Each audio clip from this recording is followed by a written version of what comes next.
जिन विधानसभाओं के अंदर उत्तराखंड स्वाभिमान मोर्चा की स्वीकार्यता है, उन विधानसभाओं के अंदर पूरे दमखम के साथ 2027 का चुनाव लड़ा जाए। कि गठबंधन की जहाँ तक बात है, जीत के मंत्र के साथ जीत का जो फॉर्मूला होगा, उस फॉर्मूले के साथ यदि कोई भी दल जो गठबंधन की बात कर रहा है और उस फॉर्मूले के साथ वो स्वीकारता है कि चीज़ों को गठबंधन की बात है, तो निश्चित तौर पर गठबंधन किया कि मानेंद्र शाह जी से लेकर 53 नेगी जी जो सांसद रहे हैं उनसे लेकर, या कम्युनिस्ट पार्टी के जो सांसद थे उनसे लेकर, उसके बाद संयुक्त छात्र संघर्ष समिति से लेकर, जब 27% आरक्षण की बात हुई तो छात्रों के आंदोलन के बदौलत तो पूरे उत्तराखंड राज्य की जो लड़ाई है वो शुरू हुई। और इसके लिए कोई विशेष दल एक तरफा श्रेय नहीं ले सकता। वो ये कह सकती कि हम उसके भागीदार थे। कांग्रेस बात बता दे, भाजपा बता दे, या जो क्षेत्रीय दल और है जो चुनाव लड़ने की बात करते हैं, वो ये बता दे कि इस विचारधारा को कौन स्थापित कर रहा है या इस विचारधारा को कौन ला रहा है कि पूरे भारतवर्ष में, पूरे भारतवर्ष के अंदर जो कम से कम 13 से 14 राज्य जो विषम भौगोलिक परिस्थिति वाले राज्य हैं, उत्तराखंड को छोड़कर उन राज्यों के पास बहुत से विशेषाधिकार हैं। उन चुनौतियों को स्वीकार नहीं करेगा, वो छंटेगा, वो जाएगा। पर अध्यक्ष जी, पहले तो आपको बहुत बहुत बधाई। मैं आपको बहुत ढंग सुन रहा था, आपने कहा शुद्ध क्षेत्रीय दल है, तो ये शुद्ध और अशुद्ध का पैमाना क्या है क्षेत्रीय दल में? देखिए, शुद्ध और अशुद्ध का मतलब ये है कि जिस प्रकार से कहा जाता है कि केवल दल विशेष को कहा जाता है कि यही क्षेत्रीय दल है, तो मैं उन लोगों को भी कहना चाहता हूँ कि भाई हम भी क्षेत्रीय दल हैं। हमारा जो गठन हुआ है उत्तराखंड के अंदर हुआ है, हम लोगों ने जो संघर्ष किया है वो उत्तराखंड के लिए किया है। हमारे जो संगठन के अंदर जो लोग हैं महत्वपूर्ण पदों पर हैं, वो पूरे उत्तराखंड के लोग हैं। वो आप चाहे चक्राता से पिथौरागढ़ तक की बात करें या देहरादून हरिद्वार से उधम सिंह नगर तक की बात करें, तो वो सब हमारे क्षेत्रीय लोग हैं। और क्षेत्रीय विचारधारा को लेकर यहाँ के संसाधनों का दुरुपयोग ना हो, यहाँ के संसाधनों पर यहाँ के लोगों का हमारा अधिकार हो, तमाम प्रकार का ये जो संघर्ष है ये दर्शाता है कि हम वास्तव में एक शुद्ध क्षेत्रीय दल है। और निश्चित तौर पर जो बार बार ये टैग लगाते हैं कि नहीं क्षेत्रीय दल हम ही हैं, तो ये उनको मेरा जवाब था। बाकी ऐसा कोई इसमें ये नहीं है कि क्षेत्रीय दल का क्या शुद्ध और अशुद्ध का क्या महत्व है। और अशुद्ध की अभी बात करी आपने बोला कि हमने आंदोलन करे, हम पहाड़ इनकी बातें कर रहे हैं। अब जिनको आप टारगेट करना चाह रहे हैं, तो जिनको ये बात पहुंचाना चाह रहे हैं, वो भी यही बात कहते हैं। तो फिर जब बात आती है गठबंधन की, तो वो मना कर देते हैं। यहाँ से बॉबी भाई कहते हैं कि अगर हमें सरकार बनाने के लिए या फिर उन सबको हटाने के लिए, उत्तराखंड को बचाने के लिए गठबंधन करना पड़ेगा, तो हम तैयार हैं। बॉबी पंवार और उत्तराखंड स्वाभिमान मोर्चा ने गठबंधन के लिए कभी मना नहीं किया, पर वो गठबंधन ऐसा हो, जीत के मंत्र के साथ गठबंधन हो। जिस गठबंधन से हमारे कुछ साथी कोई भी हो, उसमें बॉबी पंवार भी हो सकते हैं, उसमें कोई भी हो सकते हैं या अन्य लोग भी हो सकते हैं, जो चुनाव लड़े वो क्षेत्रीय विचारधारा के अगर है और गठबंधन होकर लड़ रहे हैं, तो निश्चित तौर पर कम से कम ये हमारा जीत का मंत्र होगा कि वो लोग सदन के अंदर पहुंच पाए। और हमने पूर्व में भी, आप लोगों ने, मीडिया कर्मियों ने देखा होगा, हमने पहले भी कहा कि गठबंधन जो अगर जीत के मंत्र की जो बात है, अगर उस हिसाब से कोई गठबंधन करना चाहेगा तो निश्चित ही गठबंधन के लिए हम तैयार हैं।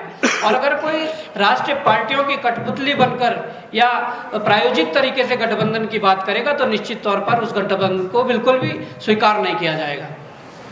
ये भी काफी ज्यादा सुनने में आता है कि जिसकी संख्या जितनी भारी उसकी उतनी हिस्सेदारी। तो कहीं ऐसा तो नहीं हो रहा है कि हर कोई अपनी जो सदस्यता अभियान चला रहा है, संख्या भारी करने की ही एक सदस्यता अभियान चल रहा है, उत्तराखंड के हित के बारे में कोई ऐसा सोच नहीं रहा है? बॉबी भाई, स्वाभिमान मोर्चा में भी आज कई लोगों ने सदस्यता ली है, तो कहीं ऐसा तो नहीं इसलिए कि सदस्यता भारीपन के लिए ही है उत्तराखंड के लिए? तो फिर आप 1-2 विधायक की जो जैसे आप बात कर रहे हो सदन में भेजेंगे। देखिए, संख्या भारी तो फिर राष्ट्रीय दलों में है। हमारी जो स्वाभिमान की जो लड़ाई है, इस प्रदेश के स्वाभिमान की जो लड़ाई है, वो कोई ऐसी लड़ाई नहीं है कि हम चुनाव लड़ने आ गए हैं। हम लोगों ने सड़कों पर संघर्ष किया है, हम लोगों ने युवाओं के लिए संघर्ष किया है, बेरोजगारों के लिए संघर्ष किया है। प्रदेश के भीतर जो तमाम प्रकार के बड़े बड़े भ्रष्टाचार हैं, जिसमें प्रदेश सरकार से लेकर दिल्ली तक के इनके नेता संलिप्त हैं, हमने उसके खिलाफ मोर्चा खोला है, उसके लड़ाई लड़ी है। इसके अलावा जल जंगल जमीन की लड़ाई लड़ी है। और हमने ये भी कहा है कि पूरे भारतवर्ष में जितने भी जो विषम भौगोलिक परिस्थिति वाले जो राज्य हैं, वो चाहे हमारे पूर्वोत्तर में 7 बहनें जिसे कहते हैं, 7 राज्य है, सिक्किम हो, यहाँ से हिमाचल, उत्तराखंड और जम्मू कश्मीर तक अगर हम जाएं तो निश्चित तौर पर हमने कहा कि जब देश के अंदर विभिन्न ऐसे प्रदेश जो विषम भौगोलिक परिस्थिति में हैं, उन लोगों को विशेषाधिकार मिल सकते हैं, तो उत्तराखंड को क्यों अछूता रखा गया है? वो तमाम प्रकार की लड़ाई हमारे जो राजनीतिक विशेषज्ञ होंगे, जो और एक्सपर्ट होंगे इस मामले में, तो निश्चित तौर पर उनकी राय ली जा रही है। और 5वीं और 6ठी अनुसूची की मैंने बात करी, 5वीं या 6ठी अनुसूची में उत्तराखंड को सम्मिलित करने की मांग करनी है, वो निश्चित तौर पर जो हमारे एक्सपर्ट राय देंगे उस आधार पर आगे बढ़ा जाएगा। तो हमारी सीधी सी लड़ाई है, राज्य के लाभ की लड़ाई है, यहाँ के जो जनभावना है उसकी लड़ाई है, राज्य के जो आंदोलनकारी है, जो शहादतें हुई हैं, उन शहादतों के बाद राज्य मिला और उस राज्य की परिकल्पना आज क्या है, आज राज्य किस ओर जा रहा है। कहीं ना कहीं उन राज्य आंदोलनकारी जो शहीद हुए या राज्य आंदोलनकारी जिन्होंने संघर्ष किया, जो जेलों में गए, डंडे जिन्होंने खाए, लाठियां खाई, मुकदमे जिन्होंने झेले, गोलियां जिन्होंने खाई, आज उनके सपनों के उत्तराखंड की बात है। तो उनके सपनों का उत्तराखंड एसी में बैठकर तो नहीं बन सकता। जिस प्रकार से हम, हमारे साथी अलग अलग जगहों पर, अलग अलग मुद्दों पर, राज्य के हित के मुद्दों पर संघर्ष कर रहे हैं, निश्चित तौर पर वो उनके सपनों का उत्तराखंड तभी बन पाएगा जब संघर्ष के साथी एकजुट होंगे और आगे बढ़ेंगे। कई युवा साथी आपके साथ इससे पहले पहुंचे, वो चेहरे जो हैं स्वाभिमान मोर्चा छोड़ चुके, तो उस पर क्या कुछ आप प्रतिक्रिया? देखिए, हमने ये बात उस दिन कही थी जिस दिन उत्तराखंड स्वाभिमान मोर्चा का गठन हुआ कि ये गठन हो रहा है, और इस गठन के दौरान आज तमाम चेहरे यहाँ पर बैठे हुए हैं। मैंने ये बात उस दिन कहा और ये मीडिया में भी प्रसारित हो रही है। हमने कहा कि ये चुनौती आसान नहीं है। ये चुनौती इसलिए आसान नहीं है कि ये ऐसा संघर्ष है कि जहाँ पर सरकार के खिलाफ बोलना होता है, ये ऐसा संघर्ष है जहाँ माफियाओं के खिलाफ बोलना होता है, ये ऐसा संघर्ष है जहाँ सही को सही और गलत को गलत बोलना होता है। तो मुझे लगता है कि इस प्रकार की जो एक परिपाटी होती है या जो इन पद चिन्हों पर चलने वाले लोग होते हैं, वो सब नहीं होते हैं। और निश्चित तौर पर जो इन चुनौतियों को स्वीकार नहीं करेगा वो छंटेगा, वो जाएगा। पर जिन्हें हमारी विचारधारा और इन चुनौतियों को देखकर लगता है कि वास्तविक रूप में यही उत्तराखंड के हक की लड़ाई है, हक हकूक़ की लड़ाई है, यहाँ के उत्तराखंड राज्य को उत्कृष्ट राज्य बना सकती है, निश्चित तौर पर वो आएंगे। और कुछ लोग जो गए, वो ऐसा तो नहीं था कि उन्हें ज्वाइन कराया गया था, वो संस्थापक सदस्यों में थे कुछ लोग। तो हम लोगों ने अगर कोई बीड़ा उठाया है तो हमारे एक विचार है, एक संकल्प है कि उसे अंजाम तक पहुंचाना है। इस बीच अगर कोई बीड़ा उठाकर अगर किनारे लग जाते हैं तो उसमें हम तो क्या कह सकते हैं। ये प्रश्न उन लोगों से पूछना चाहिए कि जिस बीड़े को उठाया था, क्यों अंजाम तक पहुंचने से पहले आप पीछे हट गए। जब तक कोई सदस्यता लेता है, जनता के बीच में आता है एक चेहरा बनकर, लोग भरोसा जताना शुरू करते हैं कि हाँ वाकई में स्वाभिमान मोर्चा पर, हम इस चेहरे पर भरोसा जता सकते हैं। अचानक वो मोर्चा छोड़ देता है, फिर मोर्चा को छोड़ने पे उनका सोशल मीडिया पे एक पोस्ट आता है कि मैंने आज मोर्चा कुछ स्वेच्छा से छोड़ दिया। पीछे तो स्वाभिमान मोर्चा कहता है कि इस मोर्चा छोड़ा नहीं गया है, फिल्टर हो रहा है। कि किस तरीके का फिल्टर हो रहा है बॉय भाई, उठ रहा है, फिल्टर हो रहा है, और जनता भरोसा कैसे जताए? फिर मैंने स्पष्ट रूप में जब अपना संबोधन मैंने दिया, जब हमने प्रदेश कार्यकारिणी की घोषणा की, तो उस दौरान मैंने स्पष्ट शब्दों में कहा है कि किसी व्यक्ति को अगर परखना हो उसकी ईमानदारी से, उसके तमाम प्रकार के चीज़ों से, तो निश्चित तौर पर हमने कहा कि 1 साल, 1.5 साल, 2 साल, हम लोगों को 8 से 9 साल वर्षों से संघर्ष कर रहे हैं। इन दौरान कौन कौन सी चुनौतियाँ नहीं आई होगी, मैंने कहा है। हमें लोभ लालच भी आए होंगे, हमें दबाने के लिए, डराने के लिए तमाम प्रकार के हथकंडे भी किए होंगे। तो आप क्यों नहीं देख रहे हैं कि जब इतने सालों से अडिग है, इतने सालों से नहीं झुके, नहीं बिके, तो आप विश्वास कर सकते हैं। यही एक बात है। आप जिनकी बात कर रहे हैं कि आते हैं फिर चले जाते हैं, कितना टाइम पीरियड, कितना समय उन्होंने दिया, कितने समय उन्होंने संघर्ष किया, वो बात भी तो नोट होनी चाहिए।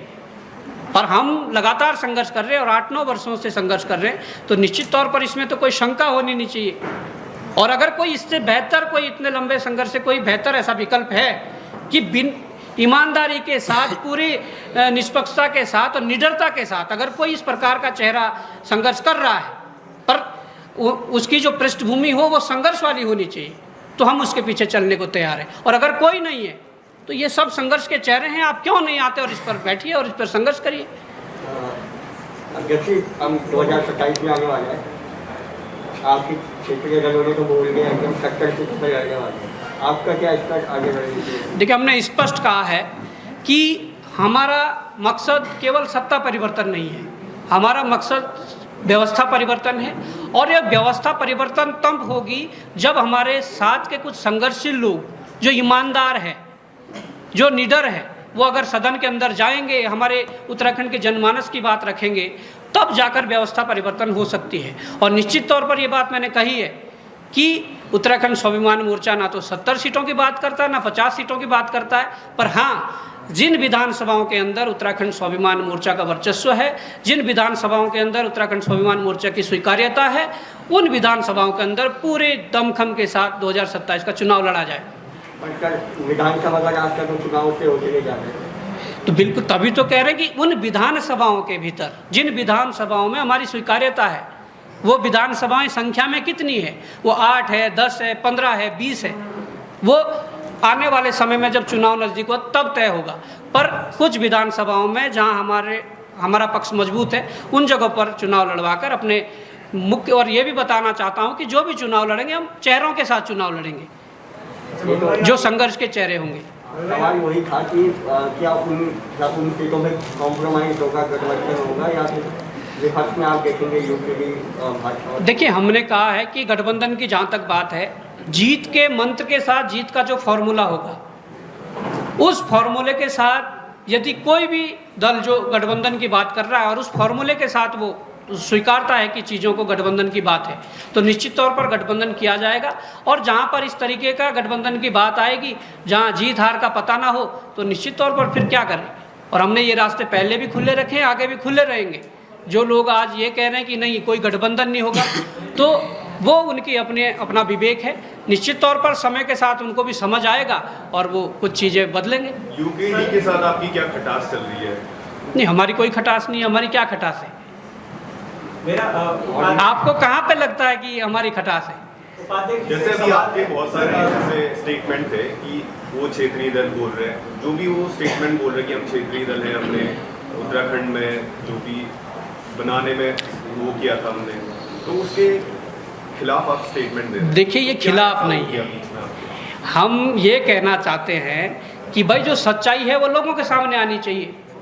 अगर कोई पर्टिकुलर कोई व्यक्ति ये बोल दे कि मैंने ये करा है, तो अगर उसने करा है तो उसको श्रेय दिया जाना चाहिए, मैं इसका पक्षधर हूँ। और अगर वो व्यक्ति खुद कह रहा है कि मैंने करा है पर करने के पीछे कुछ और कारण है, जिसके स्पष्ट रूप से मैंने कहा कि मानेंद्र शाह जी से लेकर 53 नेगी जी जो सांसद रहे हैं उनसे लेकर, या कम्युनिस्ट पार्टी के जो सांसद थे उनसे लेकर, उसके बाद संयुक्त छात्र संघर्ष समिति से लेकर, जब 27% आरक्षण की बात हुई तो छात्रों के आंदोलन के बदौलत तो पूरे उत्तराखंड राज्य की जो लड़ाई है वो शुरू हुई। पर इसके लिए कोई विशेष दल एक तरफा श्रेय नहीं ले सकता। वो ये कह सकते कि हम उसके भागीदार थे। तो यूकेडी जो बोलती है वो गलत है। देख आप परख लीजिए ना, जनता परख लीजिए। हम ये कह सकते हैं कि संयुक्त संघर्ष समिति में यूकेडी भी हो सकती है, दूसरे दल भी हो सकते हैं, छात्र संगठन भी हो सकते हैं। उन सबके जो संघर्षों से राज्य की लड़ाई लड़ी गई, उसके साक्षी हमारे सब आंदोलनकारी यहाँ पर बैठे हुए हैं। सुधीर राय भाई उसी संघर्ष समिति से उठकर आए कि आज स्वाभिमान मोर्चा में ज्वाइन कर रहे थे, मतलब वो भी बिल्कुल। अब मैं ये कह रहा हूँ कि जितनी उम्र आज हमारी है, जितनी आयु हमारी है, वो तब उस आयु सीमा में थे जब उत्तराखंड राज्य के लिए संघर्ष चल रहा था। हमारी माताएं, जिन्हें मैं प्रणाम करना चाहता हूँ, उनका वंदन करना चाहता हूँ, जिन्होंने खटीमा गोलीकांड, मसूरी गोलीकांड, रामपुर तिराया कांड जो हुए हैं, ऐसे चीज़ों को देखा है। तो तमाम प्रकार के चेहरे यहाँ पर है। इस पे तो कोई बात ही नहीं है कि कोई व्यक्तिगत संगठन, व्यक्तिगत या कोई व्यक्ति इस चीज़ का श्रेय ले कि राज्य की लड़ाई उन्होंने लड़ी।